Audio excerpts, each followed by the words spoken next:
જ્યારે વ્યક્તિ બધી જ પ્રવૃત્તિનો બોજો પોતાના માથે લઈને ફરે ને, ડિસ્ટ્રીબ્યુશન ઓફ વર્ક ના હોય ને, તો એના જીવનમાં અપર્યાપ્તતા જ લાગે.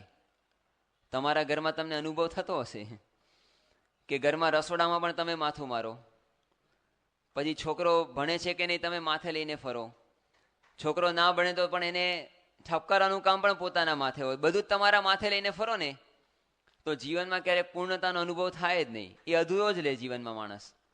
પણ જ્યારે કામ સોંપતા શીખી જાય ને, તો એ વ્યક્તિ જીવનમાં પૂર્ણ બની જાય. આજે પ્રમુખ સ્વામી મહારાજના જીવનમાં દેખાય કે સ્વામી છે ને બધા નાનામાં નાના સંતને પણ કામ સોંપવાનું એમને આવડે. કોઈ પણ સંત હોય, હમણાં સાંકરી મંદિરમાં કોઠારી તરીકે પૂજ્ય પરમચિંતન સ્વામીને મૂક્યા. આખી સંસ્થામાં સૌથી નાનામાં નાના કોઠારી તરીકે અત્યારે પરમચિંતન સ્વામી છે. 30-31 વર્ષની ઉંમર હશે, અને આખા મંદિરનો વહીવટ એના માથે નાખી દેવો, તો સ્વામીને જીવનમાં કેટલી પૂર્ણતા દેખાય છે કે નહીં? સોંપી દે સ્વામી બાપા. આ દુર્યોધન છે ને, એ બધું પોતાના માથે લઈને ફરે કે વ્યૂહરચના કઈ ઘડી, તો કે હું કહું એ જ. સેનાપતિની નિમણૂક કરવામાં આવે, સેનાપતિની નિમણૂક કરેલી હોય, પણ પોતે જ બધો માથે લઈને ફરેલી, એને અપર્યાપ્તતા લાગતી કે અપર્યાપ્તમ તદસ્માકમ બલમ ભીષ્માભિરક્ષિતમ. તમે જ્યારે મહાભારતને જુઓ તો મહાભારતમાં આપણને ખબર પડે, ઘણા બધાએ મહાભારતની સિરિયલ જોઈ પણ હશે. અહીંયા વડીલો બધા બેઠા છે. 91-92 સાલની અંદર ટીવીમાં બધી સિરિયલ આવતી હતી, પેલી સીપીએ પેલી સિરિયલ બનાવેલી મહાભારતની, અને સિરિયલ ઘણા બધાએ જોઈ છે ને કદાચ અત્યારે પણ બતાવવામાં આવતી હશે. પણ એમાં આપણે બધા જ જાણીએ છીએ કે મહાભારતની યુદ્ધ એ 18 અક્ષોહિણી સેના વચ્ચે થયું હતું. એટલે લગભગ 47 થી 50 લાખની આસપાસના માણસો વચ્ચે યુદ્ધ થયું હતું. એમાં 11 અક્ષોહિણી સેના એ કૌરવો પાસે હતી, અને 7 અક્ષોહિણી સેના પાંડવો પાસે હતી. તો દાખલા તરીકે ક્રિકેટ ટીમની અંદર એક ટીમમાં 11 પ્લેયર હોય, બીજી ટીમમાં 7 પ્લેયર હોય, તો કઈ ટીમનું બળ વધારે કહેવાય? 11નું જ વધારે કહેવાય ને. છતાં પણ એના કેપ્ટનને એમ લાગે કે અમારી ટીમ છે ને એ નબળી છે, તો કેવું કહેવાય? આવું જ હતું.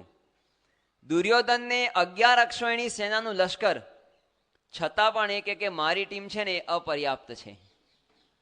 સાથે સાથે દુર્યોધન પાસે યોદ્ધાઓ કેવા હતા? ભીષ્મ પિતામહ, એટલે કેવા ઈચ્છા મૃત્યુધારી. પછી દ્રોણાચાર્ય, ધનુર્વિદ્યામાં એના જેવો કોઈ બાણાવળી હતો જ નહીં.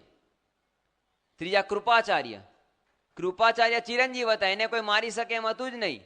કર્ણ, એની પાસે તો ઇન્દ્રનું વજ્ર હતું, એ ધારે તે વ્યક્તિ પર મારીને કોઈ વ્યક્તિને પાછું ના પાડી શકે એવું વજ્ર એની પાસે હતું. હવે એક જ ટીમની અંદર દુનિયાના મહાન પ્લેયરો બધા ભેગા થાય, સચિન તેંડુલકર, મહેન્દ્રસિંહ ધોની, પછી કોલિંગવુડ, સારામાં સારા બધા પ્લેયરો, આમ તમે પેલું પીટરસન અને રિકી પોન્ટિંગ, એક જ ટીમની અંદર બધા પ્લેયરો હોય. અને પછી એક સારામાં સારા બોલરો પર એક જ ટીમમાં હોય, ચમિંડા વાસ, ગ્લેન મેગ્રાથ, ઈશાંત શર્મા, ફ્લિન્ટોપ, આવા સારા સારા બોલરો એક જ ટીમની અંદર હોય. પછી એ ટીમ કોઈ દિવસ હારે? છતાં પણ એનો કેપ્ટન કે અમારી ટીમ તો અપર્યાપ્ત છે, તો શું ગણવું? એ ટીમમાં કઈ ગરબડ તો છે જ, બરોબર ને? અને ખરેખર એવું હતું કૌરવોની પાર્ટીમાં, કારણ કે દુર્યોધનને આખા વાતાવરણની ખબર હતી, પોતે અપેક્ષિત હતો કે મારો વિજય થવો જોઈએ, પણ એના સાથીઓને સાથે નહોતો રાખી શકતો. એની ટીમમાં કેવું હતું? અને એની સામે પાંડવોની ટીમ આપણે પહેલા જોઈ લઈએ કે પાંડવોની ટીમની અંદર 5 પાંડવોને બાદ કરો ને, તો એના સિવાય બીજા કોઈ એવા સારા યોદ્ધા નહોતા. ધૃષ્ટદ્યુમ્ન હતો, જય સાત્યકી હતો, એવા 2-4 હતા, પણ આના જેવા તો નહીં જ. ભીષ્મ પિતામહ ને દ્રોણાચાર્ય અને કૃપાચાર્ય જેવા, એ તો બધા સામાન્ય કક્ષાના આમ ગણાય આ લોકોની સામે. તો દાખલા તરીકે સચિનની સામે, સચિન તેંડુલકરની સામે, દાખલા તરીકે આપણી ટીમનો પેલા રોહિત શર્માને તમે ઊભો રાખો, તો સચિન તેંડુલકર જેવો તો રોહિત શર્મા નો જ કહેવાય ને. સચિન તેંડુલકર ગમે તે મેચને જીતાડી શકે, પણ રોહિત શર્મા ગેરંટી ના અપાય, ગમે ત્યારે આઉટ થાય. બરોબર છે કે નહીં? એટલે આના જેવું હતું કે આ લોકોની સામે આ લોકોના 5 વ્યક્તિને બાદ કરતા બાકીના યોદ્ધા તો નબળા જ હતા, અને 7 અક્ષોહિણી સેના નાની હતી ટીમ, છતાં પણ એ શું કહે છે કે સામેની ટીમ છે ને એ પર્યાપ્ત છે. પૂર્ણ છે. એનું કારણ શું? આપણા મનમાં પ્રશ્ન થાય. આપણા ઘરની અંદર લાખો કરોડો રૂપિયા હોય છતાં પણ આપણને એમ જ લાગે કે હું તો ભિખારી છું. તો કેવું કહેવાય? જિંદગીભર ભિખારીના વિચારથી જીવે તો કેવું કહેવાય? આ જ પરિસ્થિતિ દુર્યોધનની હતી. અને દુર્યોધને એનું કારણ આપણને મહાભારત જ બતાવે છે. એના 3 કારણ છે. એક તો જે પક્ષની અંદર કુસંભ હોય ને એ પક્ષ ભલે ગમે તેટલો મોટો હોય તો પણ અપૂર્ણ જ લાગે તમને. કૌરવોના પક્ષની અંદર કુસંભ હતો. કેવો કુસંભ? કે જ્યારે મહાભારતના યુદ્ધની એ લોકો શરૂઆત કરે છે તો મહાભારતના યુદ્ધની શરૂઆતના આગલા દિવસે એ લોકો લિસ્ટ બનાવવા બેસે છે કે ઓપનિંગ બેટ્સમેન તરીકે કોણ આવશે, કે મિડલ ઓર્ડરમાં કોણ રમશે, કે ભાઈ છેલ્લે કોણ રમશે, બોલિંગમાં પહેલો કોણ આવશે, બધું લિસ્ટ બનાવતા હતા. એમાં સારો પ્લેયર કોને, નબળો પ્લેયર કોને, બધું લિસ્ટ બનાવતા હતા. કે ભાઈ ભીષ્મ પિતામહ તો કે મહારથી, પછી કે એના પછી કે દ્રોણાચાર્ય તો કે મહારથી. એમ આખું લિસ્ટ બધાને આમંત્રણ આપવામાં આવેલું મિટિંગની અંદર. સારા સારા જે મુખ્ય વ્યક્તિઓ હતા એ લોકોને. એમાં એક વ્યક્તિની ગેરહાજરી હતી. એટલે બધું લિસ્ટ બની ગયું બધાનું અને બધાને યાદ કરી કરીને જે નતા હાજર એના પણ યાદ કરીને નામ લખવામાં આવ્યા. પણ ભીષ્મ પિતામહે એક વ્યક્તિને જાણી જોઈને સાઈડ ટ્રેક કર્યો અને એ કર્ણ હતો. કારણ કે ભીષ્મ પિતામહ કર્ણે દીઠો પણ ગમતો નહીં. કેમ? તો કે અમે તો રાજપૂત અને આ તો સૂત પુત્ર કહેવાય, સારથી પુત્ર. એ કે આ તો અમારી સામે ઉભો જ ના રહેવો જોઈએ, કે જોઈએ જ નહીં. અને કર્ણે પણ ઘણી બધી જગ્યા પર ભીષ્મ પિતામહને આમ કટ ટુ ધ સાઇઝ કરવાનો પ્રયત્ન કરેલો. એટલે અંદર અંદર એ લોકોને મન મેળ નતો, કુસંપ હતો. એટલે પછી એ વખતે છેલ્લે દુર્યોધને પૂછ્યું, કારણ કે પોતાનો ફ્રેન્ડ હતો ને કર્ણ, એટલે એને પૂછ્યું કે આપણે બધું લિસ્ટ તો બનાવી દીધું પણ કે કર્ણને કઈ પાર્ટીમાં મૂકો? કે કર્ણ મહારથી કહેવાય, અર્ધરથી કહેવાય, રથી કહેવાય, શેમાં આપણે મૂકશું? તો ભીષ્મ પિતામહ શું બોલ્યા ખબર છે? એ કે તો રથી તો શું, એ તો સામાન્ય યુદ્ધો પણ ના ગણે, કે એને યુદ્ધમાંથી બહાર જ કાઢો. કે આવું ભીષ્મ પિતામહ એ મીટિંગમાં બોલ્યા જ્યાં કર્ણ હાજર નતો. અને તમને બધાને એક અનુભવ થતો હશે, કોમન અનુભવ હોય, કે આપણી વિરુદ્ધમાં કોઈક વ્યક્તિ મહેસાણાની બહાર બોલેલો હોય ને તો આપણા સુધી સમાચાર પહોંચી જાય. ખબર છે? પહોંચી જાય કે નહીં? ખબર પડી જાય કે પેલો વ્યક્તિ બોલ્યો અને આપણે તપાસ પણ ના કરીને સ્વીકારી લે કે હા બોલ્યો ને, કે જોઈ લઈશ કે એને. અને કર્ણ પાસે આ સમાચાર પહોંચી ગયા. કર્ણ પાસે, કારણ કે અમુક લોકોની પ્રકૃતિ કેવી હોય ખબર છે? અમુક લોકો હોય ને આમ પેલી નહીં, રોડ ઉપરથી પેલી ગાડી પસાર થતી હોય ને એના પર લખેલું હોય ગુડ્સ કેરિયર. ખબર છે? અને પછી અમુક પેલી મ્યુનિસિપાલિટીની ગાડી હોય એનું કામ શું હોય ખબર? Garbage carrier. ખબર છે ને? કચરો ભરીને જાય. અમુક લોકોનું કામ આવું જ હોય, કચરો ભરીને જવાનું. આ અહીંયાથી કચરો ઉઠાવે અને ડમ્પિંગ ગ્રાઉન્ડ એટલે આપણે અંદર નાખે, ત્યાંથી ઉઠાવે અને બીજે નાખે. કામ જ આ હોય કે ફલાણો છે ને તમારા માટે આવું બોલ્યો, આ કામ હોય. એટલે આ વ્યક્તિ, આ કર્ણ સુધી આ સમાચાર પહોંચ્યા. અને કર્ણ સુધી આ સમાચાર પહોંચ્યા અને કર્ણે તપાસ પણ ના કરી કે આ વસ્તુ બોલેલો છે કે નહીં. અને કર્ણએ હાથમાં પાણી લીધું. એ કે જ્યાં સુધી યુદ્ધના મેદાનમાં ભીષ્મ જીવે છે ત્યાં સુધી કર્ણ યુદ્ધના મેદાનમાં પગ નહીં મૂકે. ભાઈ તને યુદ્ધના મેદાનમાં લાવેલો છે ને માટે લડવા માટે તો લાવેલો. હા, એટલે આ પહેલો વ્યક્તિ આ કુસંપને કારણે પડ્યો. અને આ વાત પાછી દુર્યોધનને ખબર પડી.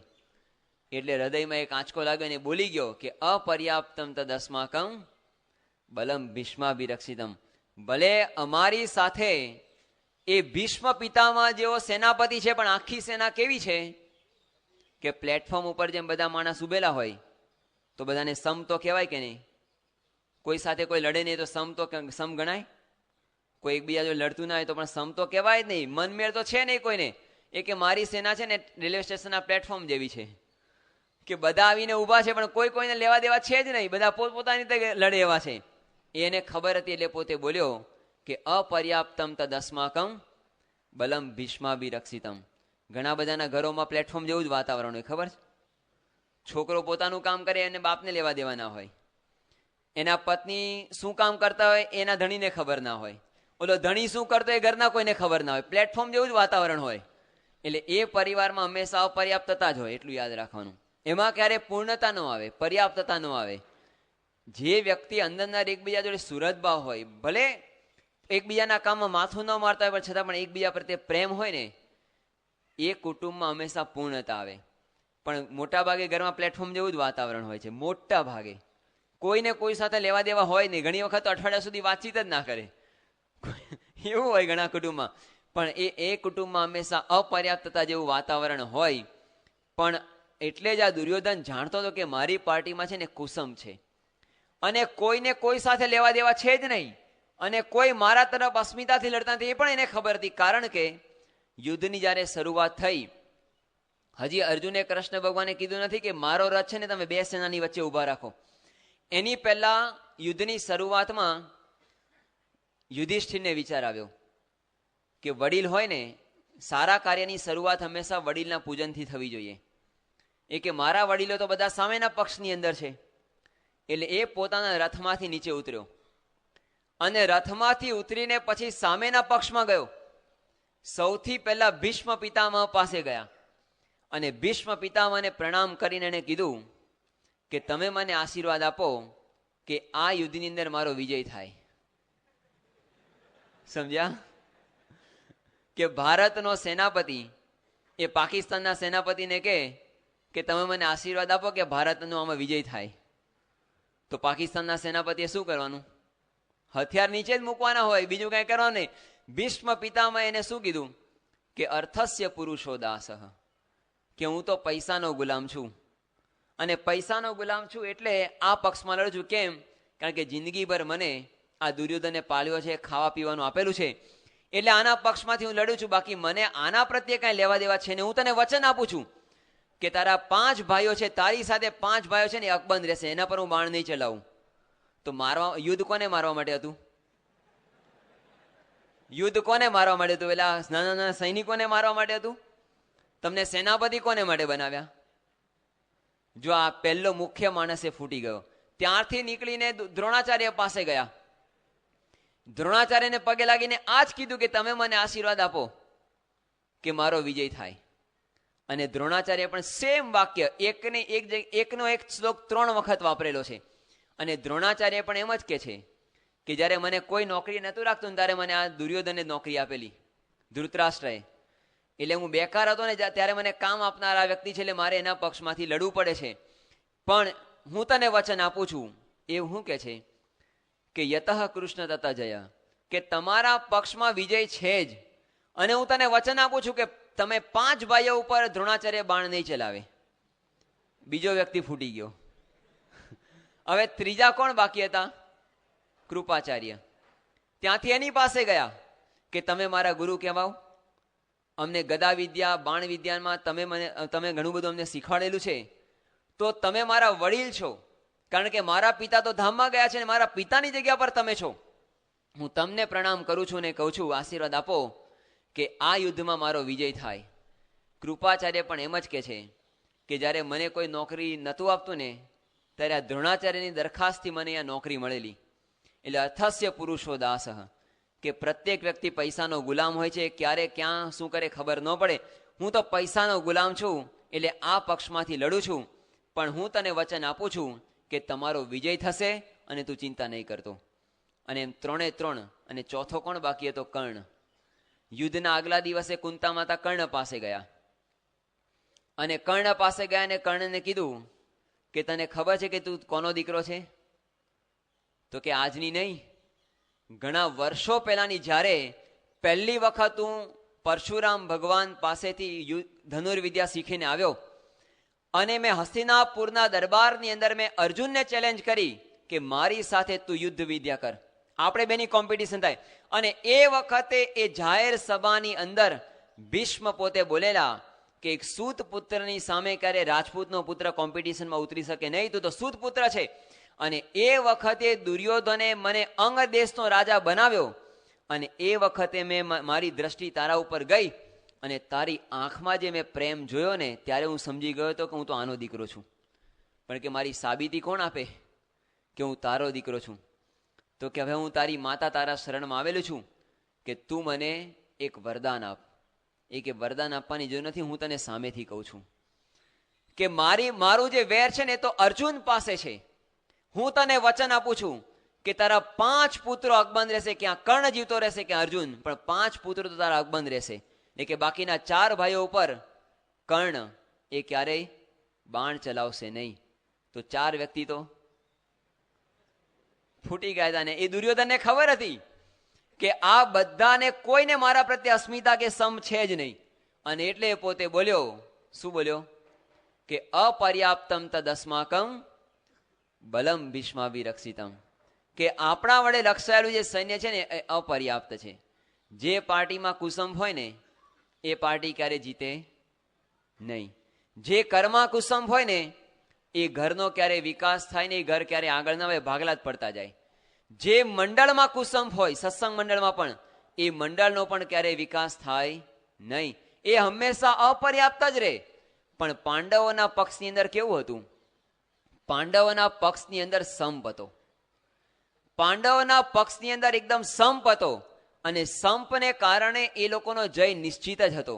તમે શ્રીમદ ભગવદ્ ગીતા વાંચો તો ગીતાની અંદર ખબર પડે કે હંમેશા યુદ્ધના નિયમો કેવા છે કે યુદ્ધની શરૂઆતમાં સૌથી પહેલું બિગુલ કોણ ફૂકે? એનો જે સેનાપતિ હોય ને એ શંખ ફૂકે. કૌરવોના પક્ષની અંદર શું છે? જ્યાં કુસંભ હોય ને ત્યાં ડિસિપ્લિનની વાતો વધારે થાય, ખબર છે ને? ત્યાં ડિસિપ્લિનની વાતો કરવી પડે. કેમ? તો કે બીજું આગળ ના આવી જાય ને એટલે કોઈ વ્યક્તિ કે ને એ કે આપણે આ કામ કરવું છે, કે જો આ તારી ફરજ નથી, આ ફરજ તો પેલાની છે, કે તરત ડિસિપ્લિનની વાત કરે. કોઈ પણ કરે ભાઈ, કામ તો સંસ્થાનું થાય છે ને. પણ જ્યાં કુસંભ હોય ને ત્યાં ડિસિપ્લિનની વાતો વધારે થાય. એટલે કૌરવના પક્ષમાં પહેલો સંઘ છે ને ભીષ્મ પિતામહે ફૂક્યો. પણ પાંડવોના પક્ષમાં સેનાપતિ કોણ હતો? ધૃષ્ટદ્યુમ્ન. એટલે સૌથી પહેલો શંખ ફૂંકવાની ફરજ કોની હતી? ધૃષ્ટદ્યુમ્ને ફૂંકવો જોઈએ.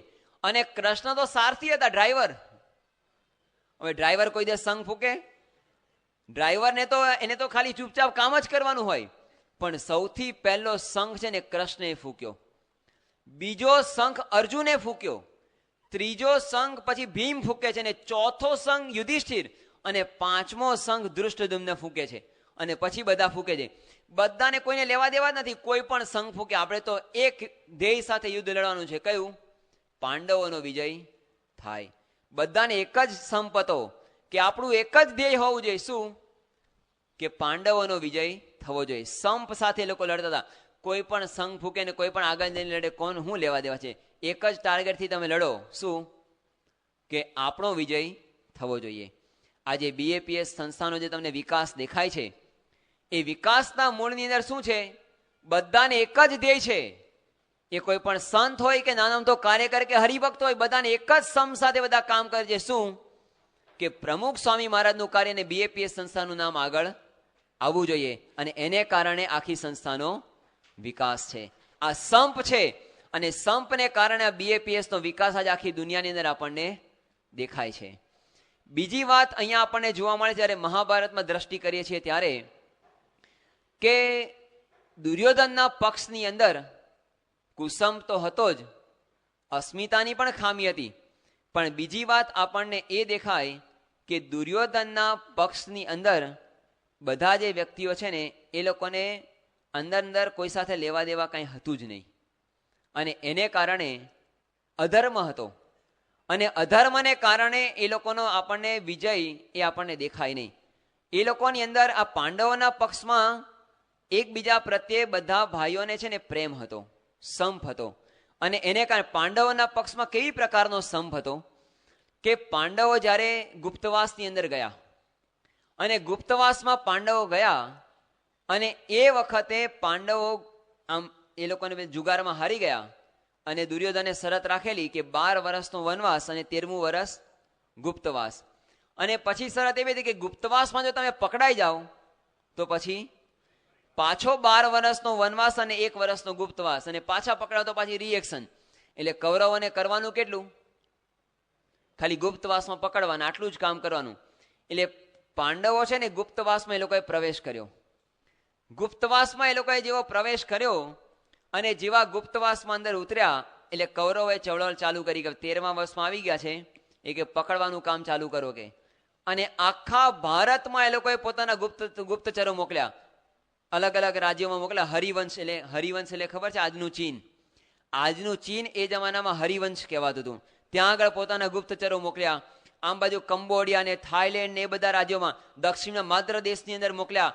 ચારે બાજુ બધે જ દેશોની અંદર પોતાના ગુપ્તચર, જ્યાં જ્યાં પોતાની મિત્રતા તે બધા રાજ્યોમાં બધા ગુપ્તચર મોકલી આપ્યા.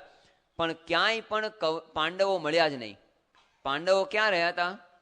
વિરાટનગરની અંદર, વિરાટ રાજાની નગરીમાં વિરાટનગરની અંદર રહ્યા હતા. એ વિરાટનગર એટલે કેવું ખબર છે? આજનું ધોળકા. આપણું ધોળકા છે ને એ વિરાટનગર કહેવાય છે. એ જમાનામાં વિરાટનગર હતું. ત્યાં આગળ આવીને પાંડવો ગુપ્તવાસમાં રહ્યા હતા. હવે આની સાથે ખબર ને એ લોકોને બનાવ નહીં હોય કૌરવોને શું છે, પણ અહીંયા એ લોકોએ ગુપ્તજનને આખું વર્ષ એ લોકોએ ધમ પછાડા કર્યામાં ક્યાંય પાંડવો મળ્યા જ નહીં.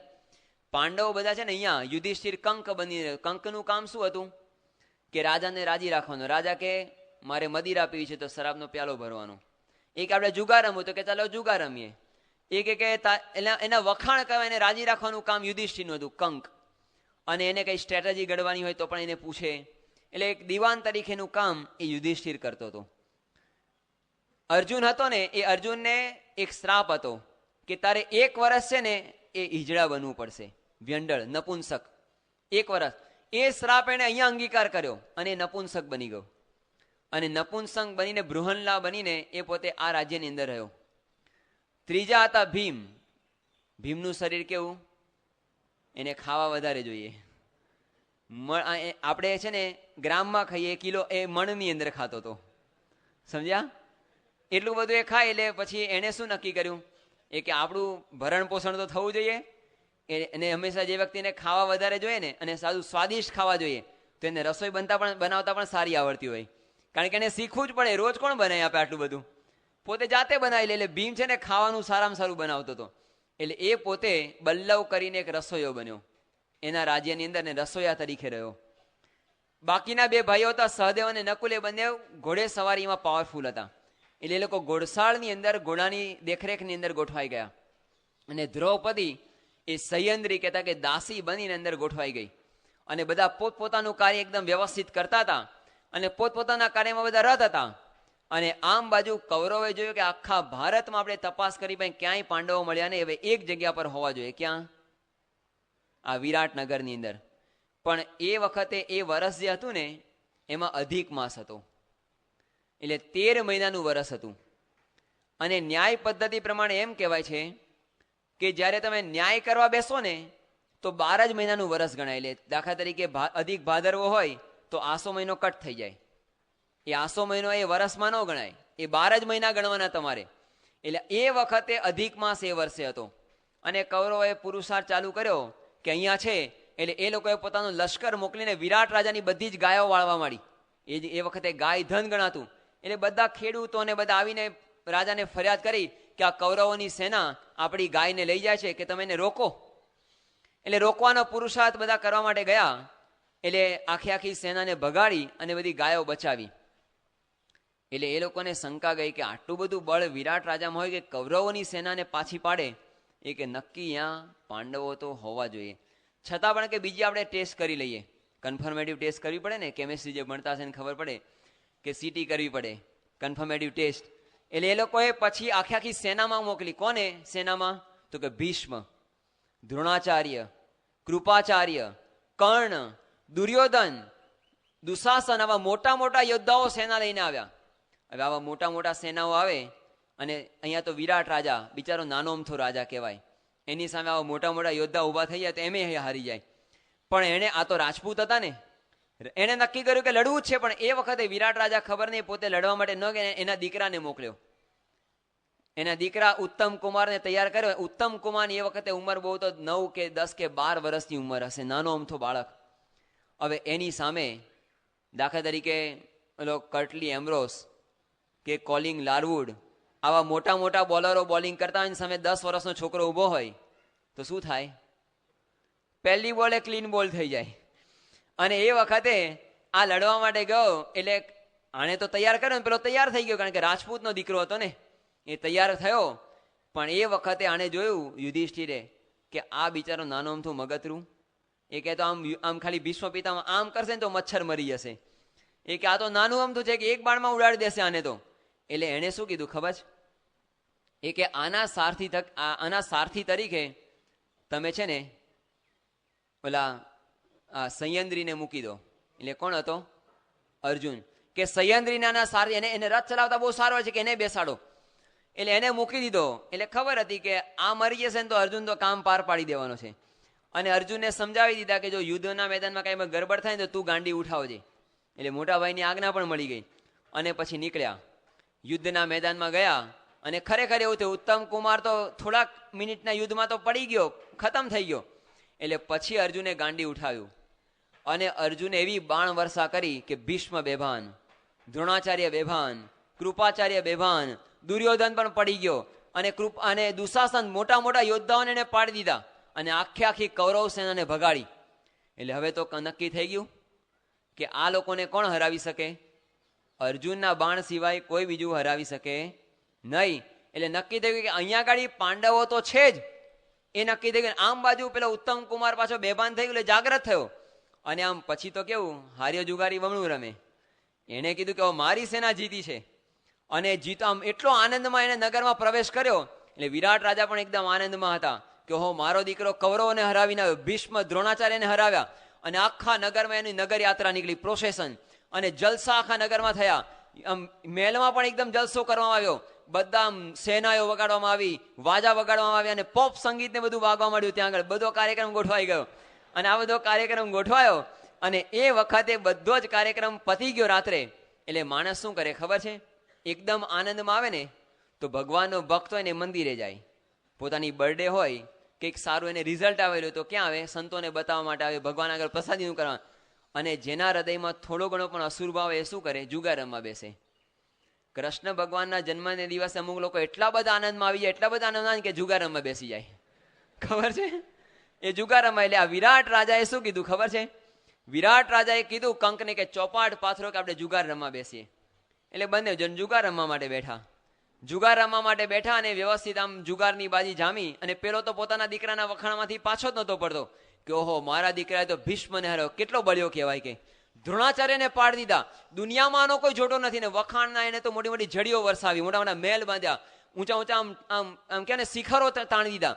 અને આ બધું જેટલા વખાણ કરવાના કરી દીધા. અને પછી છેલ્લે યુધિષ્ઠિર એક વાક્ય બોલ્યો કે જેનો સારથી સંયંત્રી હોય એને જીવનમાં ક્યારેય હારવાનું હોય નહીં.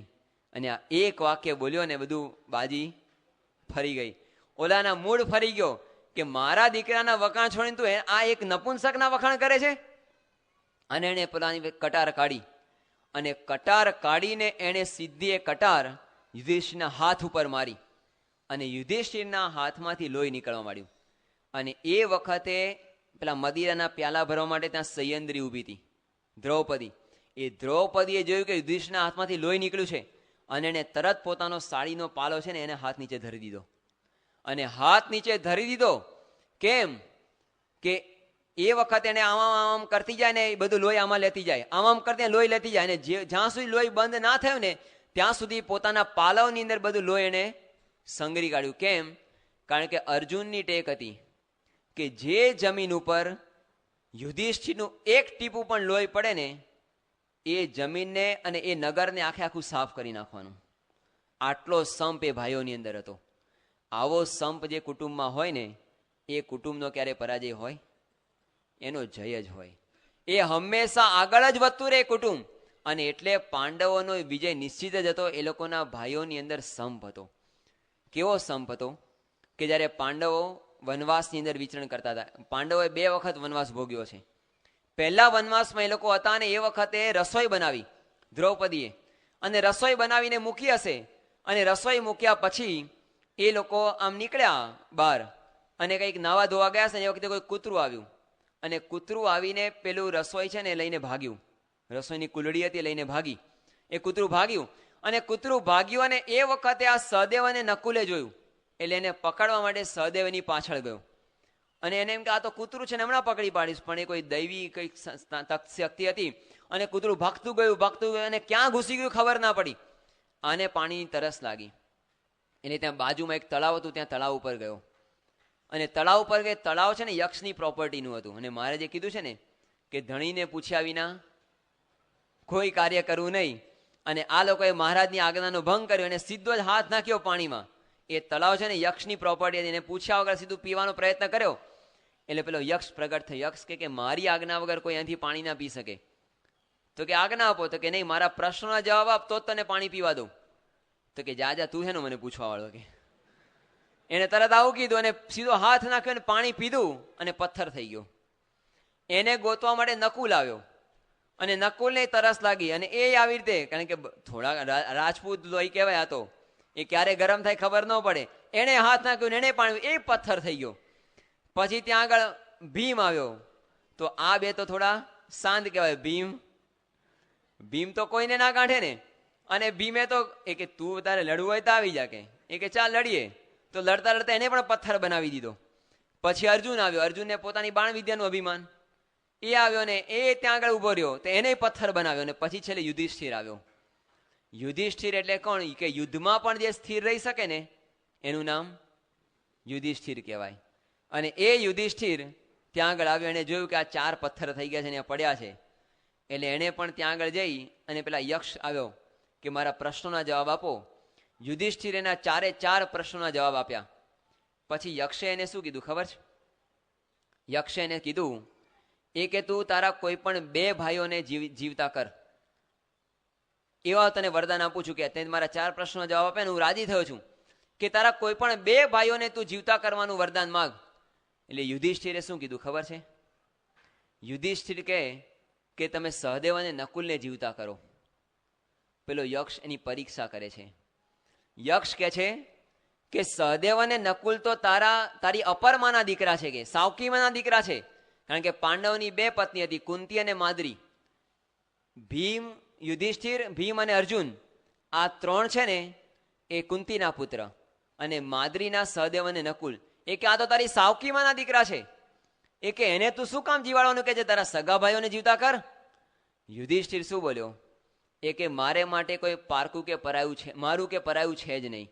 એ કે મારે માટે તો આ 5 દીકરા કુંતીના જ છે, હું માનું છું. માદ્રી પણ મારી માં છે ને કુંતી પણ મારી જ માં છે. અમારે એકબીજાને કોઈ પ્રત્યે કઈ પ્રશ્ન છે જ નહીં. તમારે જીવતા કરવા તો આ 2 ને કરો. યક્ષ રાજી થઈને 4 ભાઈઓને જીવતા કર્યા. આવો સંપ હતો. પારકું પરાયું કઈ હતું જ નહીં, મારું તારું હતું જ નહીં. અને એને કારણે એ લોકોનો વિજય નિશ્ચિત જ હતો. 5 પાંડવોના જીવનમાં જોઈએ તો 5 પાંડવો વચ્ચે શું હતું? એક જ પત્ની હતી. ખબર? 5 પાંડવ, 5 ભાઈઓ વચ્ચે જર જમીન અને કજિયાના. તમને અનુભવ છે એટલે તમે બોલો છો, સમજ્યા? તમે બધા બોલો છો એટલે તમને અનુભવ હશે, કારણ કે તમે બોલો છો ને ત્રીજું વાક્ય, ત્રીજું શબ્દ તો તમે જ બોલો છો. પણ આ લોકોના 5 ભાઈઓ વચ્ચે એક જ પત્ની હતી. છતાં પણ આખું મહાભારત વાંચો તો ક્યારેય પણ એ લોકોને પત્ની માટે ઝઘડો થયો જ નથી. મેચ્યુઅર અન્ડરસ્ટેન્ડિંગ. પાવરફુલ હતું એ લોકોનો સંપ, અને આ સંપને કારણે જ એ લોકોનો વિજય નિશ્ચિત હતો. આવો સંપ હતો, એને કારણે એ લોકોનો પક્ષ હંમેશા વિજય જ થવાનો હતો. જે પક્ષમાં સંપ હોય, આજે BAPS સંસ્થામાં સંપ છે, એને કારણે આખી દુનિયામાં એનો વિજય છે. આજે BAPS સંસ્થામાં પ્રત્યેક હરિભક્તને આ સંસ્થાની અસ્મિતા છે. જે પક્ષમાં અસ્મિતા હોય એનામાં એમાં વિજય હોય જ. અને આખી સંસ્થાના બધા સત્સંગી હરિભક્તોને અસ્મિતા છે કે આપણી સંસ્થા, આ BAPS કોની સંસ્થા? મારી સંસ્થા. અને આ અસ્મિતાને કારણે બધા જ એના વિકાસ માટે કાર્ય કરે છે. એટલે આજે આખી દુનિયાને આ સંસ્થાની દરેક કાર્ય પૂર્ણતા લાગે છે. આજે દિલ્હીનું અક્ષરધામ, જે કામ પેલા સોમપુરા બોલી ઉઠ્યા કે આખે દિલ્હીમાં તમે જમીન ખરીદીને આપો. પહેલા તો દિલ્હીમાં જમીન ખરીદીને એ જ નાકે દમ દાવી. એની પરમિશન તમે જુઓ. ધર્મવત્સલ સ્વામીને ક્યારેક તમે પૂછો તો ખબર પડે કે પરમિશનો કેવી રીતે લેવાની. સવારે 11 વાગે ગવર્મેન્ટ કચેરીમાં જઈને ધર્મવત્સલ સ્વામી બેસે, અને પેલો જે સાહેબ હોય ને એ 3 વાગે અપોઇન્ટમેન્ટ આપે. 11 થી 4 કલાકની ફિલ્ડિંગ ભરવાની. પછી અંદર તમે ઘૂસો એટલે પેલો કે આમ છે ને તેમ છે ને બધી ચર્ચાઓ થાય, અને એને સમજાવવાનો. એવી 1000 પરમિશન તમારે લેવાની. અને પેલા નીરી, એ નાગપુરમાં એની હેડ ઓફિસ છે. અમે એ નીરીમાં ગયા હતા. પહેલાં તો એ ઓફિસમાં તમારે એન્ટ્રી લેવી હોય ને તો જ તમારું નાકે દમ આવી જાય. તો એમાં પરમિશન લેવી તો કેટલું માથાભારે કામ કહેવાય. અને એ બધી પરમિશન લેવાની, અને પછી તમને જમીન મળે. પહેલાં તો દિલ્હીના જમીન લેવીને એ જ અઘરી છે. પછી કદાચ તમે પેલા સોમપુરા બોલ્યા કે જમીન ખરીદીને તમે કોઈક વ્યક્તિને આપો. પછી શું કહે છે ખબર છે કે રાજસ્થાનમાંથી આટલા બધા પિંક સ્ટોન પથ્થર કાઢવાને એક સરખા, એ પણ બહુ મોટું કામ છે. એમાં પણ કેવું થયું હતું કે દિલ્હી અક્ષરધામ વખતે ત્યાં રાજસ્થાન ગવર્મેન્ટે એ બધી ખાણો ઉપર 6 મહિના માટે બેન્ડ મૂકી દીધેલો. હવે આપણું કામ તો એક સેકન્ડની ગણતરીવાળું કામ હતું, અને એમાં 6 મહિના બેન્ડ મુકાય અને એમાંથી બધા પથ્થરો કઢાવવા, આ કરવું તે કરવું. યોગેશ સ્વામી બુદ્ધિશાળી અને બહુ પુરુષાર્થી કહેવાય કે એમને પોતાની ગમે તેલી કુને વાપરીને ગમે ત્યાંથી પથ્થરનું કામ એને બંધ ન રાખવા દીધું. એ બુદ્ધિશાળી કહેવાય. યોગેશ સ્વામી આ બધું કામ કર્યું, કહેતા કે પથ્થર કાઢીને પણ તમે આપો. અને કાઢ્યા પછી આટલા બધા પથ્થરની કોતરણી કરવી. આમાંથી ઘણા બધા અક્ષરધામ જોયું હશે, અને એની કોતરણી તમે જુઓ ને તો આટલું ઊંડું કોતરકામ કરતા કરતા જ હજારો વર્ષ વીતી જાય. અને એ કોતરકામ કરીને પણ તમે આખા તૈયાર બધા પિલર તમે આપો, બધા પથ્થરો આપો, બધું ત્યાં આગળ મૂકી દો, અને પછી તમે કોઈ વ્યક્તિને કોને કે આ પથ્થર, આ જમીનના કાગળિયા, આ જમીન, અને કે તમારે અક્ષરધામ બનાવવાનું છે, તો પેલા સોમપુરા બોલ્યા કે 50 વર્ષ થાય બનાવતા, ખાલી જોઈન્ટ કરતા પથ્થરને. એ કામ પ્રમુખ સ્વામી મહારાજે 5 વર્ષમાં પૂરું કર્યું. એનું કારણ શું? આ BAPS સંસ્થાનો સંપ અને BAPS સંસ્થાની અસ્મિતાથી બધા સ્વયંસેવકો અને બધા હરિભક્તો જોડાઈ ગયા, અને સંપથી બધા સંતોએ પ્રમુખ સ્વામી મહારાજના આદેશે કામ કર્યું, અને એને કારણે આ 5 વર્ષમાં આખું 50 વર્ષનું કામ 5 વર્ષની અંદર પૂરું થયું. અને ત્રીજી વાત કઈ કે જે પક્ષમાં ભગવાન હોય ને એ પક્ષમાં હંમેશા જય જ હોય. પાંડવો અને કૌરવોનું જ્યારે યુદ્ધનો માહોલ રચાયો અને આખું ભારત એ 2 પક્ષમાં ડિવાઈડ થઈ ગયું. જે રાજાને જે પક્ષમાં જવું હોય ને એ પક્ષમાં તમે જઈ શકો. એટલે બધા રાજાઓએ અલગ અલગ પોતપોતાનો પક્ષ નક્કી કર્યો. કોઈ કીધું કે હું કૌરવમાં રહીશ, કોઈ કે પાંડવમાં, અને આખું ભારત 2 પક્ષની અંદર વેચાઈ ગયું. વર્લ્ડ વોર જેને કહેવાય ને, આ વર્લ્ડ વોર જ હતું. કારણ કે એ વખતે વિકસિત દેશ ભારત જ હતો આટલો બધો. એટલે એ વખતે આટલા મોટા મોટા રાજાઓને આટલું સારું કામ ભારતમાં જ હતું. એટલે આખું ભરતખંડ 2 ભાગની અંદર વેચાઈ ગયું. કૌરવો અને પાંડવો 2 ભાગમાં વેચાઈ ગયું. અને એ વખતે એકમાત્ર વ્યક્તિ બાકી હતા, એક કૃષ્ણ અને એની નારાયણી સેના. પણ કૃષ્ણ ભગવાને પછી પૂછવા આવ્યું કે તમે કોના પક્ષમાં? તો કે અત્યારે 12 વાગી ગયા છે ને આરામનો ટાઈમ થઈ ગયો છે, એ કે 4 વાગે આવજો. પણ કે હું તમને કહી દઉં કે તમે એક બાજુ હું પોતે છું અને બીજી બાજુ મારી નારાયણી સેના છે. હું કેવો છું કે હું ક્યારેય પણ યુદ્ધના મેદાનમાં હથિયાર ધારણ નહીં કરું, એટલે કે નિહત્થો છું. અને મારી આખી નારાયણી સેના છે ને એ શસ્ત્ર સાથેની છે. તમારે જે માગવું હોય 4 વાગે આવજો કે ઉઠું ત્યારે. અત્યારે કોઈ કાર્યક્રમ નહીં થાય. ને ભગવાન આરામમાં ગયા. ભગવાને કીધું કે મારા શયન કક્ષમાં આવી જજો 4 વાગે. એટલે ભગવાન તો આરામમાં ગયા. એટલે દુર્યોધન જે અધીરો માણસ હોય ને એ વહેલો જાય, ખબર છે ને? અધીરો હોય ને, તમે એને કહો કે તારે 4 વાગે આવવાનું, તો 2:45 આવીને બેસી ગયો હોય. એ કે હું વહેલો જાઉં, મારું કામ વહેલું પતે એમ. તો એ દુર્યોધન હતો ને, અધીરો હતો, તો એ 3:30 વાગે જઈને પહોંચી ગયો ભગવાનના કક્ષની અંદર. અને અભિમાની માણસ હતો, એટલે અભિમાની માણસ હંમેશા ભગવાનને માથે પડે, ખબર છે ને? એ માથે જ પડે, કોઈ પણ વ્યક્તિના માથે પડે, ભગવાનના તો માથે પડે જ. અને દુર્યોધન છે ને ભગવાનના માથે જઈને બેઠો કે હું અહીંયા ગાડી બેસું. અને અર્જુનને વિચાર આવ્યો, એવા એક આપણને તો જે મળે તે, સંતોષી જીવ હતો, એ કે જે મળે આપણે શું વાંધો છે. અને કે વહેલા જઈએ કદાચ ખખડાટ થાય ને ભગવાનની ઊંઘમાં ડિસ્ટર્બ થાય તો, એટલે 4માં 2-3 મિનિટની વાર હતી. એટલે ભગવાનના કક્ષની અંદર પ્રવેશ કર્યો. અને ભગવાનના દાસોએ ભગવાનના ચરણમાં બેસે, ભક્તોએ ભગવાનના ચરણમાં બેસે. અને અર્જુન એ ભગવાનના ચરણની અંદર બેઠો.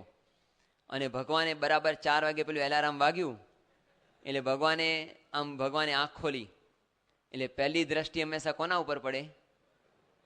જે દાસ હોય ને, ભગવાનની દ્રષ્ટિ પહેલી કોના પર પડે? દાસ થાય ને એના ઉપર જ પડે. હા, જે અભિમાની હોય ને માથે પડેલો હોય ને એના પર દ્રષ્ટિ ના પડે, એને સાચવો પડે. Handle with care. સમજી ગયા? પેલું લખેલું હોય ને ટીવીના બોક્સ ઉપર, પછી કાચના કપ રખાવી કે ફ્રેજાઇલ એવું લખેલું હોય, ખબર છે કે આ તૂટે એવી વસ્તુ છે, કે હેન્ડલ વિથ કેર એવું લખવું પડે. એટલે આ એવો હોય.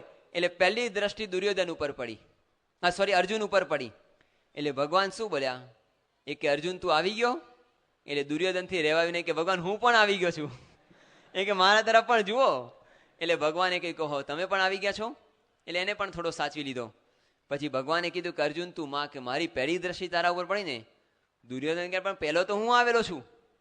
એટલે ભગવાન એને સમજાવ્યો કે આ તારો નાનો ભાઈ કહેવાય, એ કે હંમેશા નાનાને પહેલો ચાન્સ આપવો પડે, એટલે હવે તો કંઈ બોલાય નહીં, મોટો બનાવી દીધો. એટલે હંમેશા અભિમાની માણસને ભા કરો ને એટલે સચવાઈ જાય, એને ભા કરી દેવાનો કે તું બહુ મોટો.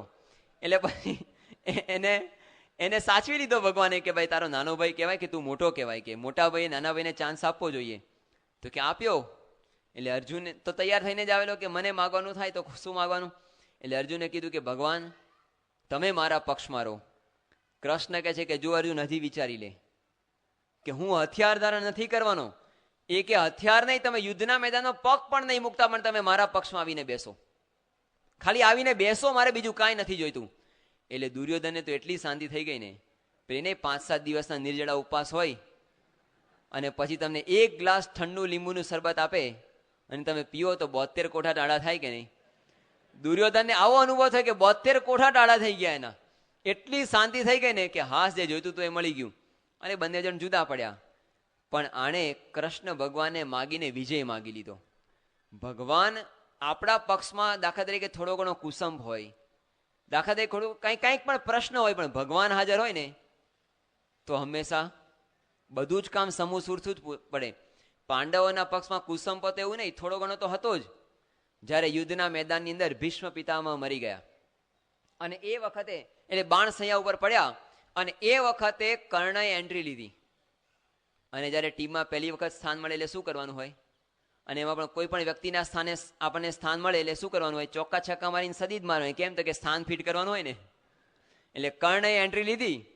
એટલે એ વખતે સેનાપતિ તરીકે દ્રોણ હતા, પણ કર્ણની અપેક્ષા શું હોય, ટીમમાં એક વખત આપણે આમ સ્થાન ફિક્સ થાય એટલે પછી એનો ધ્યેય શું હોય કે હું કેપ્ટન બનું, સમજ્યા. એટલે કર્ણનો ટાર્ગેટ હતો કે હું સેનાપતિ બનું, એની ઈચ્છા સેનાપતિ બનવાની હતી. પણ દ્રોણાચાર્ય હોય ત્યાં સુધી સેનાપતિ તો બનાય નહીં, પણ કામ કરી બતાવવું પડે ને.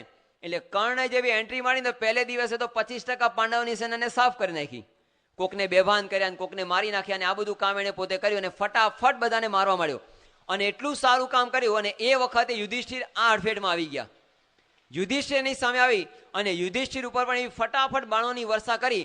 મહાભારતમાં વર્ણન એવું છે કે એટલા બધા બાણોની અને એક સાથે એટલી ફાસ્ટ વર્ષા કરી કે યુધિષ્ઠિરની આજુબાજુ આખું એવું વાતાવરણ સજાયું કે યુધિષ્ઠિર પોતાની સામેનો વ્યક્તિ કોણ છે જોઈ જ ના શકે, એટલા બધા બાણો એને વરસાવ્યા. અને એ બધા જ બાણોથી યુધિષ્ઠિર ઘાયલ થઈ ગયા. અને યુધિષ્ઠિર ઘાયલ થયા એટલે પછી એકદમ થાકી ગયા અને થાકીને એને વિચાર કર્યો કે થોડી વાર છે ને હું આરામ કરી આવું, થોડું પાટાપીંડી કરી આવું અને પછી લડવા માટે આવું. એટલે યુદ્ધનું મેદાન છોડીને યુધિષ્ઠિર પોતાની છાવણીમાં ગયા અને યુધિષ્ઠિરને નીકળતા અર્જુન જોઈ ગયો. વેણી સંવાર નાટકમાંનું સુંદર વર્ણન કરેલું છે કવિવર માઘે, અને એટલું અદ્ભુત વર્ણન કરે છે આપણને એ યુધિષ્ઠિરનું વર્ણન. અને તમે અર્જુન જે જુએ છે વર્ણન તમે વાંચો ને તો આપણને લાગે કે ખરેખર આ કવિએ શું વર્ણન કરેલું છે. મહાભારતમાં પણ આનું વર્ણન આવું જ હશે કંઈક, એવું આપણે વિચારી શકે. અને યુધિષ્ઠિર પોતે બહાર નીકળ્યા અને બહાર નીકળીને યુધિષ્ઠિર છાવણીની અંદર ગયા. અને એ વખતે કર્ણને અર્જુનને શું વિચાર આવ્યો ખબર છે, એ કે થોડી હું ખબર કાઢી આવું. આ યુધિષ્ઠિર માદા પડ્યા છે અને ઘાયલ થયા છે, હંમેશા માદા વ્યક્તિને તમે ખબર કાઢો છો ને તો સારું લાગે. એટલે સારી ભાવનાથી અર્જુન યુદ્ધના મેદાનમાંથી છોડીને છાવણીમાં ગયા. એ વખતે યુધિષ્ઠિરે પોતાના શરીરમાંથી બધા બાણો કાઢી સાફસૂફી કરી, ડ્રેસિંગ પાટાપીંડી કરીને આમ પોતાના પલંગ ઉપર આડા પડવા જતા હતા અને ત્યાં એના કક્ષની અંદર અર્જુને એન્ટ્રી મારી. એટલે હંમેશા ઘવાયેલો વ્યક્તિ હોય અને એ આવા મોટા યોદ્ધાને જુએ એટલે એના મનમાં પહેલો વિચાર કયો આવે કે આ મને છે ને સારા સમાચાર આપવા આવ્યો છે કે કર્ણ મરી ગયો. અને યુધિષ્ઠિરના મનમાં આ જ વિચાર આવ્યો અને એને પહેલું વાક્ય અર્જુનને જોઈને શું કર્યું, એ કે કર્ણ મરી ગયો, તો કે ના હું તો તમારી ખબર કાઢવા આવેલો છું. અને આનો પિત્ત તો 12મા આસમાને જતો રહ્યો, 6ઠ્ઠા આસમાને ને સીધા 12મા આસમાને. અને એને ન કહેવાના શબ્દો અર્જુનને કહેવા માંડ્યા, એ કે તું તો આવો છે ને તેવો છે ને ફલાણું ને ઢીકણું ને આમ તેમ, જેટલી કંઈ દેવાય ને એટલી બધી દીધી એને. અને બધું જ એને ન કહેવાના શબ્દો આમ એટલું અદ્ભુત વર્ણન કરેલું છે કવિવર માગે કે ન કહેવાના. અને છેલ્લે એક વાક્ય, ત્યાં સુધી તો અર્જુન ક્યાંય બોલ્યો નહીં, પણ છેલ્લે એક વાક્ય બોલી ગયા, કયું કે ધિક્તવ ગાંડીવમ, કે તારા ગાંડીવને પણ ધિક્કાર છે કે એને શું કરવાનું કે એને પણ ફેંકી દે. અને અર્જુનની ટેક શું હતી કે કોઈ પણ વ્યક્તિ મને ગાળ દે ને તો મને વાંધો નથી, પણ કે મારા ગાંડીને જો તમે ગાળ દેશો તો હું એને મારી નાખીશ. હવે હવે શું કરવાનું? એક જ કામ કરવાનું, યુધિષ્ઠિરને મારવાનું, કારણ કે પોતાની ટેક હતી ને આ તો રાજપૂતની ટેક કહેવાય. અને એ વખતે અર્જુને પોતાનું ગાંડીવ હાથમાં લીધું અને ગાંડીવ હાથમાં લઈને એ પોતાના ભાથામાંથી આમ બાણ કાઢવા જાય છે ને ત્યાં કૃષ્ણ ભગવાને હાથ પકડ્યો. એ કે ઉભો રે ઉભો રે ઉભો રે ભાઈ, આ કાર્યક્રમ કરવાની જરૂર, કારણ કે અર્જુનની ટેક પાછી એવી પણ હતી કે જે ટાર્ગેટ સાથે એ બાણ ચડાવે ને એ ટાર્ગેટ ઉપર બાણ મારવું જ, અને ચડાવ્યું હોત તો શું થાત? મહાભારતનું યુદ્ધના મેદાનમાં ને છાવણીમાં જ પતી જાત, કાર્યક્રમ પૂરો થઈ જાય અહીંયા ગાડી જ. અને એટલે તરત કૃષ્ણ ભગવાને હાથ પડ્યો. જ્યાં ભગવાન હોય ને ત્યાં બધું સારું જ હોય. કૃષ્ણ ભગવાન કે એમ નહીં, હંમેશા આપણા કરતા મોટો માણસ હોય ને એને તમે ગાળ દો ને તો એ માણસને માર્યા બરાબર જ છે. દાખલા તરીકે કોઈ મોટો મિનિસ્ટર અહીંયા આવીને ઊભો હોય અને એને તમે ગાળ દો તો પછી એ છોડે તમને? એને મર્યા જેવું દુઃખ થાય, મારી નાખવા જેટલું એને દુઃખ થાય. એટલે કે મોટા માણસને તમે ગાળ દો ને તો કે મારી નાખવા જેટલું જ બરાબર છે. એટલે કે તું એને ગાળ દેવાનું ચાલુ કર. અને પછી અર્જુન છોડે, ભગવાનનો આદેશ થયો અને અર્જુને ચાલુ કર્યું. એ કે તારે કારણે તું જુગારમાં ન ગયો તો યુદ્ધ થાત. એ કે તે દ્રૌપદીને જુગારમાં મૂકી ના આવતા યુદ્ધ થાત. એ કે આ બધું યુદ્ધ તારે કારણે છે કે તું આવો છે ને તું તેવો છે ને ફલાણું, અને કે તું તો બાયલો છે કે આ યુદ્ધનું મેદાન છોડીને અંદર આવી ગયો. અને આવા બધા શબ્દો એને ન કહેવાના શબ્દો અર્જુને યુધિષ્ઠિરને કીધા. એટલે યુધિષ્ઠિર એકદમ શાંત પડી ગયો. કાર્યક્રમ પૂરો થઈ ગયો અને મરવા જેવું એટલો બધો દુઃખ લાગ્યો ને આમ ડિપ્રેશનમાં આવી ગયો. એ કે આ તો ખરેખર કે સાચું છે કે મારે લીધે જ આ યુદ્ધ થયું. એટલે મરવા જેવું દુઃખ એને થયું. હવે અર્જુનની એક ટેક એવી પણ હતી, એને એક પ્રતિજ્ઞા એવી પણ લીધેલી કે જો ભૂલથી પણ હું મારા મોટા ભાઈની સામે એક શબ્દ બોલું ને તો મારે મરી જવાનું. હવે એટલે એને પોતાના હાથમાં ઝેરની બોટલ લીધી. એ કે હવે તો મારે જ મરવું પડે. અને એને તલવાર કાઢી, કટાર કાઢીને પોતાને મારવા દે. કૃષ્ણ ભગવાને પાછો એને હાથ પકડ્યો કે ઉભો રે. એને યુધિષ્ઠિરને કીધું કે હંમેશા આપણા કરતા નાનો હોય છતાં પણ બળમાં આપણા કરતા વધારે પાવરફુલ હોય ને અને બળિયો માણસ હોય ને એના તમે વખાણ કરો ને તો એને માર્યા બરાબર જ છે. કે એ કે વખાણ છે ને એ મૃત્યુ બરાબર જ છે, કે તમે વખાણ કર. એટલે પછી આને વખાણ કરવાના ચાલુ કર્યા. એ કે તારા જેવો તો કોઈ યોદ્ધા નથી. એ કે તારું ગાંડી ઓહો કે આના જેવું તો કોઈ શસ્ત્ર જ નથી. અને એટલા બધા વખાણના મિનારાઓ ચણ્યા ને એને પછી કૃષ્ણ ભગવાન કે બસ હવે કાર્યક્રમ પૂરો થઈ ગયો. અને બંનેને ભેગા કરીને કીધું કે હવે ચાલો બંને યુદ્ધના મેદાનમાં. જો ભગવાન ના હોત તો શું થાત? કાર્યક્રમ પૂરો થાય. જ્યાં યતઃ કૃષ્ણ તથા જય, જ્યાં ભગવાન હોય ને ત્યાં બધું જ છે. 18 દિવસની યુદ્ધની સમાપ્તિ થઈ અને એ વખતે કૃષ્ણ ભગવાન આમ બાજુથી પેલો રથ, રોજ કેવું હોય કે પહેલાના જમાનામાં યુદ્ધનું કેવું હતું કે અત્યારે તો રાત્રે જ યુદ્ધ થાય, દિવસે સમાપ્તિ થાય, કારણ કે આ કળિયુગ છે, આખો કાર્યક્રમ બદલાઈ ગયો. પણ એ વખતે કેવું હતું કે દિવસે યુદ્ધ થાય અને રાત્રે શાંતિ હોય. એટલે સાંજે બધા સંધ્યાકાળ થાય એટલે બધા રથ બધા પાછા ફરે. એટલે રોજ 17 દિવસ સુધી, 18 દિવસ યુદ્ધ ચાલેલું. 17 દિવસ સુધી યુદ્ધ ચાલ્યું તો કૃષ્ણ ભગવાન અર્જુનનો રથ લઈને છાવણીમાં આવે. અને છાવણીમાં આવે એટલે કૃષ્ણ ભગવાન નીચે ઉતરે, અર્જુનને હાથ આપે. કારણ કે પેલું ખબર છે ને, મોટો શેઠિયો હોય એની ગાડી લઈને એના ઘરમાં કે એના ઓફિસમાં ગાડી જાય તો પછી શું, પેલો ડ્રાઈવર નીચે ઉતરે અને દરવાજો ખોલે અને પછી એના સાહેબને નીચે ઉતારે. ખબર છે ને, આ પ્રોટોકોલ છે. રાષ્ટ્રપતિનો દરવાજો કોણ ખોલે? ડ્રાઈવર જ ખોલે. એમ એ જમાનાથી આ પ્રોટોકોલ ચાલતો આવે છે કે સારથી હોય ને એ જ પોતાના રથીને નીચે ઉતારે. એટલે કૃષ્ણ ભગવાન રોજ હાથ આપીને અર્જુનને નીચે ઉતારતા હતા. અને અર્જુનને રોજ નીચે ઉતારવા 18મે દિવસે જેવું યુદ્ધ પૂરું થયું અને કૃષ્ણ ભગવાન રથ લઈને અંદર આવ્યા છાવણીમાં. એટલે અર્જુન ત્યાં આગળ ઊભો હતો. એટલે કૃષ્ણ ભગવાને અર્જુનને કીધું કે આજે તું નીચે ઉતર. એ કે ભગવાન આ પ્રોટોકોલનો ભંગ થતો એવું મને લાગે છે. કે ભગવાન કે દોડાયો થામાં કે નીચે ઉતર, હું તને કહું છું એટલું કર. અને કૃષ્ણ ભગવાને કીધું એટલે પછી એને નીચે ઉતાર્યો. અને નીચે ઉતારીને કીધું કે તું દૂર જતો, એટલે એને દૂર મોકલી દો.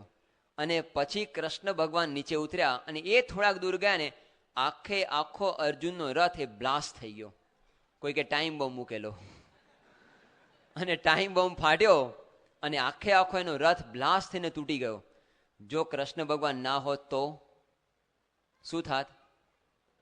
અર્જુન પૂરો જ થઈ જાત, કાર્યક્રમ પૂરો થઈ જાત. કહેતા કે ભગવાન હોય ને ત્યાં હંમેશા વિજય જ હોય. જ્યાં ભગવાન હોય ત્યાં હંમેશા વિજય હોય. આજે બીએપીએસ સંસ્થામાં વિજય કેમ છે? કારણ કે આપણને પ્રમુખ સ્વામી મહારાજ દ્વારા ભગવાન મળેલા છે, અને એને કારણે આ બીએપીએસ સંસ્થામાં સતત આગેકૂચ આપણને દેખાય છે. અને પ્રમુખ સ્વામી મહારાજ દરેક ક્રિયામાં ભગવાનને આગળ રાખે છે. કોઈ પણ કાર્ય હોય તો શું કે ભગવાનની ઈચ્છા. અને એટલા માટે આ બીએપીએસ સંસ્થાનો સતત વિજય આપણને દેખાય. કોઈ પણ કાર્યમાં હરિકૃષ્ણ મહારાજને આગળ કરે. કેનેડાની પાર્લામેન્ટની અંદર પ્રમુખ સ્વામી મહારાજને જ્યારે ત્યાં પેલા જાહેરાત કરી, એનું સ્વાગત હતું પ્રમુખ સ્વામી મહારાજનું. અને એ વખતે પેલા ત્યાંના મુખ્ય જે પેલા સ્પીકર હતા, અને સ્પીકરે જાહેરાત કરી કે આજે વિશ્વ વિભૂતિ આપણી સભામાં પધારેલી છે, આપણી પાર્લામેન્ટમાં, અને આપણે પાર્લામેન્ટ તરફથી એનું સ્વાગત કરીએ છીએ. અને એ વખતે જાહેરાત પૂરી થઈને કીધું કે પ્રમુખ સ્વામી મહારાજ પોતાના સ્થાને ઊભા થશે, કે આ મહાન વિશ્વ વિભૂતિ બધી વાતો કરવામાં આવી, અને કોઈ ઊભું જ ના થયું. સ્વામી બાજુમાં પેલા નિર્ભય સ્વામી બેઠા હતા, અને હરિકૃષ્ણ મહારાજ એને કોણી મારે કે તું ઊભો થાને. તો નિર્ભય સ્વામી કે મારે શું કામ ઊભા થવાનું? એ કે ઠાકોરજી તારી પાસે છે, કે ઊભો થાને. અને પછી નિર્ભય સ્વામી ઊભા થયા હરિકૃષ્ણ મહારાજ લઈને, અને પછી પ્રમુખ સ્વામી મહારાજ ઊભા થયા. જો દરેક ક્રિયામાં સન્માનમાં માણસ છે ને દુઃખમાં ભગવાનને યાદ કરે, પણ સુખમાં. ગુણાતીતાનંદ સ્વામી એક વખત છે ને એક ખેતર આગળથી પસાર થતા હતા, અને ખેતરમાં એટલો સારામાં સારો આમ મોલ હતો ને, મકાઈનો પાક કે કોઈ પાક હશે ને, સારામાં સારો લહલહાતો પાક હતો. અને એ વખતે ગુણાતીતાનંદ સ્વામી પેલા ખેડૂતને કીધું, એ કે ભગવાનની કૃપાથી તમારો પાક બહુ સારો છે. પેલો કે ભગવાનની કૃપા છે નહીં, કે મેં મહેનત કરેલી છે. કે એ કે ભગવાન છે ને કૃપા કરતા, કે મેં મહેનત કરી એટલે આટલો સારો પાક થયો છે. ગુણાતીતાનંદ સ્વામી સાધુતાવાળા કાંઈ બોલ્યા નહીં, ત્યાંથી નીકળી ગયા. 5-7 દિવસ પછી આમ પાછા રિટર્ન આવતા હશે, તો પેલો ખેડૂત છે ને માથે હાથ દઈને બેઠો હતો. એનો આખું આમ ખેતર છે ને આખું સાફ થઈ ગયેલું, બધો જે મોલ છે ને પડી ગયેલો અને ખવાઈ ગયેલો. ત્યાં આગળ ગયા કે તીડ બીડ આવ્યું હશે, કંઈક થયું હશે. એટલે પેલો ખેડૂત છે ને માથે હાથ દઈને બેઠો હતો.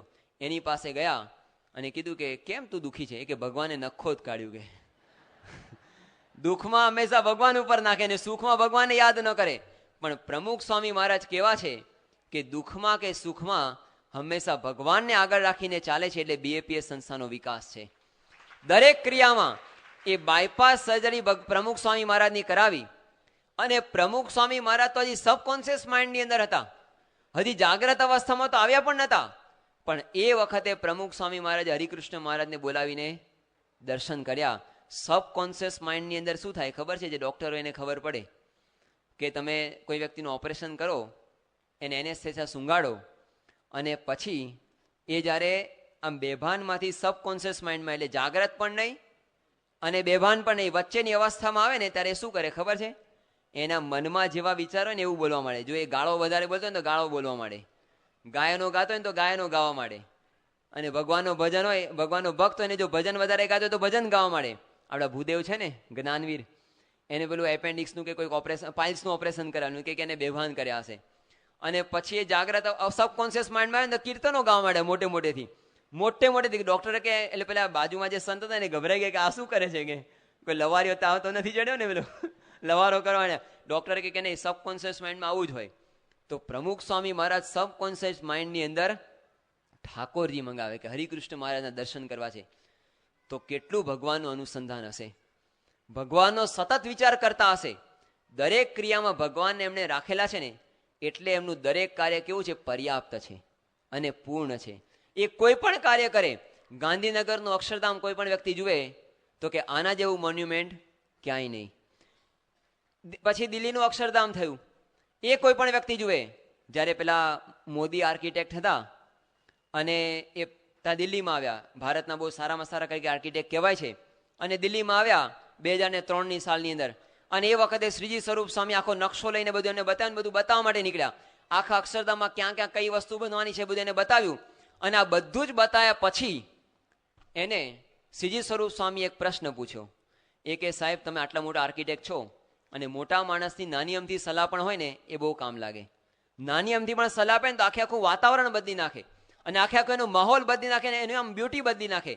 એટલે શ્રીજી સ્વરૂપ સ્વામીએ ને આપણા સંતો તો એકદમ દાસ કહેવાય, આપણે બધાનું સાંભળીએ અને સ્વીકારીએ. પ્રમુખ સ્વામી મહારાજ આ સંસ્કાર જ આપેલા છે કે દરેક વ્યક્તિ આપણા સંતો એને પૂછે કે ભાઈ આમાં કંઈ કરવા જેવું છે, પૂછીને સાથે રાખીને કામ કરે.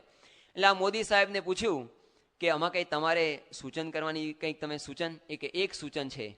એ કે શું? એ કે આજ પછી તમે કોઈનું સૂચન લેતા નહીં. એ કે આ બહુ મોટું સૂચન છે કે મારું, કે તમે કોઈનું સૂચન. કેમ? કે આટલું સારું ને પૂર્ણ કામ છે ને કોઈ જીવનમાં કરી જ ના શકે જો એને પણ પર્યાપ્તતા દેખાય. કેમ? ભગવાન છે અહીંયા ગાડી, અહીંયા ભગવાન રાખેલા છે ને ભગવાન અહીંયા પ્રગટ છે. અને જ્યાં પ્રગટ ભગવાન હોય ત્યાં હંમેશા પૂર્ણતા હોય, પર્યાપ્તતા હોય. આજે બીએપીએસ સંસ્થાનું કામ આપણને પર્યાપ્ત કેમ દેખાય છે? કારણ કે એમાં 3 કારણ છે કે સંપ, અસ્મિતા અને અહીંયા ભગવાન રહેલા છે. આપણા ઘરમાં પણ જો આપણે સત્સંગમાં પણ આગળ વધવું હોય, આપણે કુટુંબમાં પણ જો આપણે કુટુંબને આગળ વધારવું હોય તો દરેક કુટુંબનો પાયો આ જ છે કે આપણને એક તો આપણા કુટુંબમાં એકબીજા પ્રત્યે સંપ હોવો જોઈએ. પછી આપણને એકબીજા પ્રત્યે અસ્મિતા હોવી જોઈએ. ઘણી વખત કેવું થાય કે નાના ભાઈને મારે તો કે એ જ લાગનો હતો, કે આપણે એમ જ કે પણ એમ નહીં, મારો ભાઈ છે એટલો તો એના પ્રત્યે આપણને અસ્મિતા હોવી જોઈએ. અને ત્રીજી વાત છે કે ભગવાન આપણા ઘરમાં પણ હોવા જોઈએ. ભગવાન આપણા ઘરમાં એટલે શું? કે પ્રમુખ મહારાજે કીધું ને કે જ્યાં ધર્મ હોય ને ત્યાં ઘનશ્યામ રહે, જ્યાં ધર્મ ના હોય ત્યાં ઘનશ્યામ હોય જ નહીં. એટલે કે ભગવાનને આપણે વાસ કરવો હોય તો પ્રમુખ સ્વામી મહારાજની આજ્ઞારૂપી ધર્મનું જેટલું આપણે પાલન કરીએ એટલા ભગવાન આપણી નજીક અને આપણા ઘરમાં વાસ કરે. પ્રમુખ સ્વામી મહારાજ અત્યારે કહે છે કે સૌથી મોટું સંપ રાખવાનું એક માત્ર સાધન કયું છે? કે તમે ઘર સભા કરો. જો ઘરમાં ઘર સભા હશે તો અંદર એકબીજાના મન છે ને એક થશે, અને એક થશે પછી તો અસ્મિતા કોઈ દિવસ ન આવે એવું બને? આવે જ. એટલે કે જો તમે પ્રમુખ સ્વામી મહારાજની આજ્ઞા પ્રમાણે જીવન બનાવશો, નિયમિત ત્યાં રવિ સભામાં આવું, આપણે રોજ મંદિરના દર્શન કરવા આપણા બાળકને લઈને પણ આવું જેથી એને સંસ્કાર પડે.